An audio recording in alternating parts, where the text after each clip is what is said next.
I've been asked to do a few updates on things that I've started, experiments I've started at some point and haven't come back to you.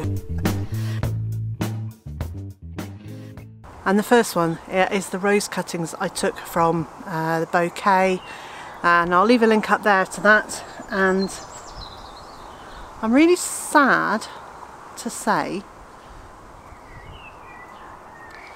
that most of them look like this, a dead stick, so it hasn't worked for most of them.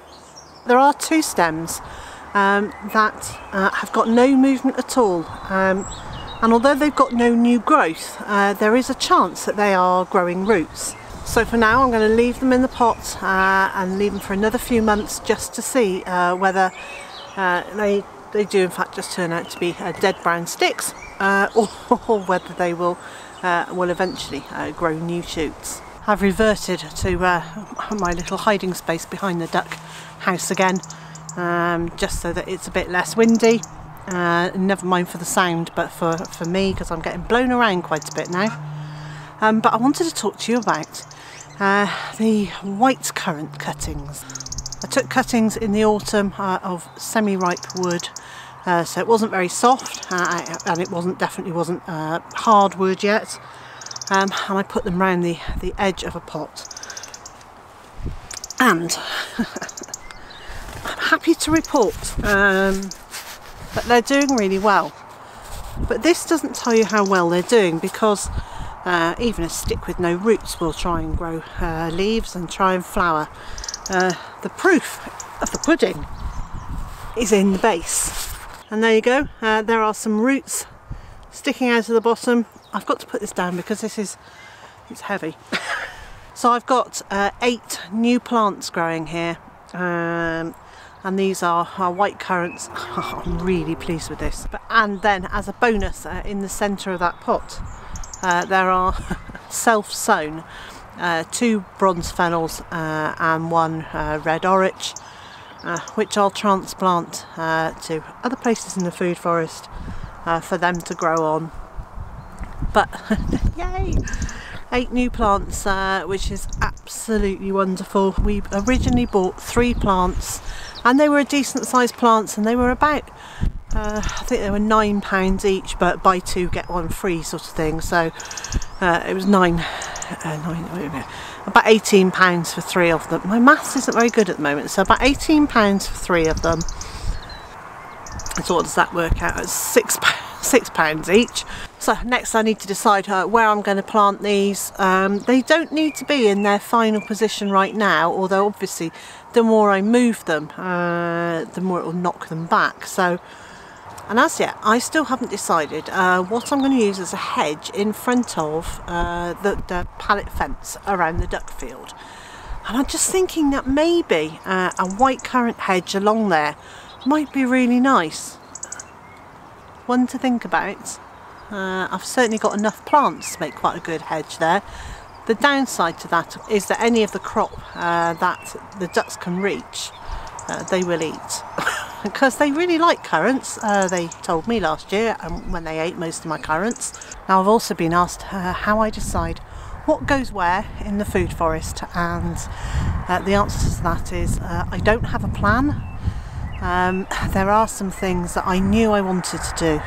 So along the fence, I've put screws into the fence posts and put wire between the screws going along the fence. I've got climbing soft fruit, so I've got tayberries and raspberries, which we were given as cuttings when we moved in by my daughter's father-in-law, and they're lovely. They're very lovely actually. After I planted the rooted cuttings into the ground, so I used little metal loops like this. So this is a plastic covered wire which bends quite easily, just to kind of guide the plants along the wires. So that's what happened last year. I took the long stems and I made them as horizontal as I could and trained them along the wires. I could be being an air hostess, but I'm not. So I trained the... Oh no, I've amused myself now.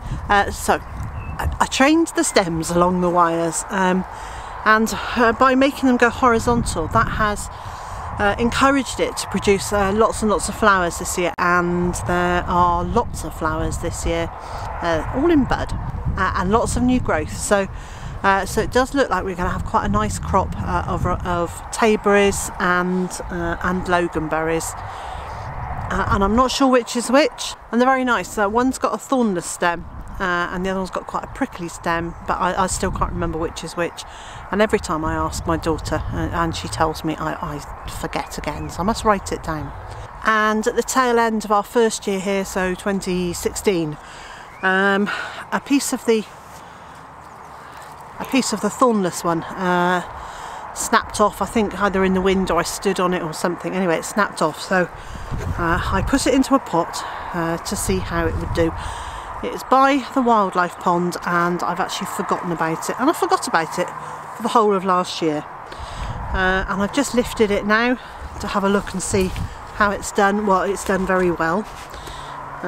So it was a piece about 8 inches high, maybe this sort of height, and it's now it's done very well there. It's got quite a lot of new shoots coming up from soil level, and that's a really sturdy root that I've broken off, and lots of fine roots. And let's have a quick look on the inside at the roots. Well, I would say that's a pretty good root structure, and that I need to get this into the ground, into its proper place fairly quickly.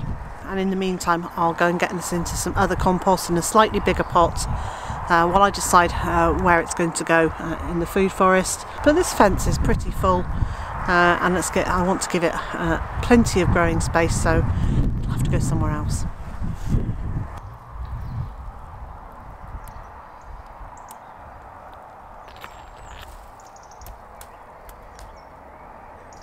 And everything else in the food forest, well, just kind of goes wherever there's room for it now. So the trees, hopefully are spaced far enough apart that they won't crowd each other out once they're mature. Now, I'll probably put them in a little bit close to each other, really. I hadn't expected them all to survive.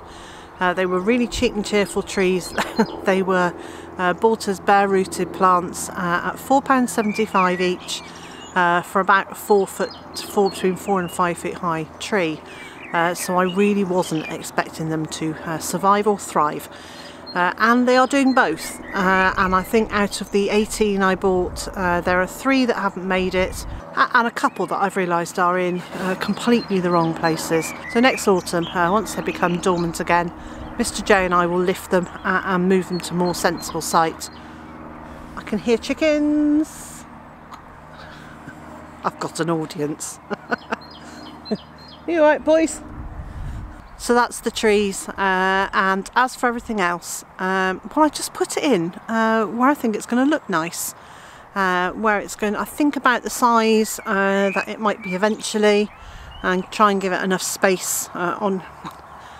I'm holding my hands out beyond where you can see in the camera, so I think about its eventual size, and try and give it enough space that it might touch the next plant, but it's not going to get crowded. And some things, yeah, we're going to have to move because they've already outgrown their allotted space, or I had just completely underestimated how huge they were going to get, and much better to move them when they're smaller than try and move a really big plant.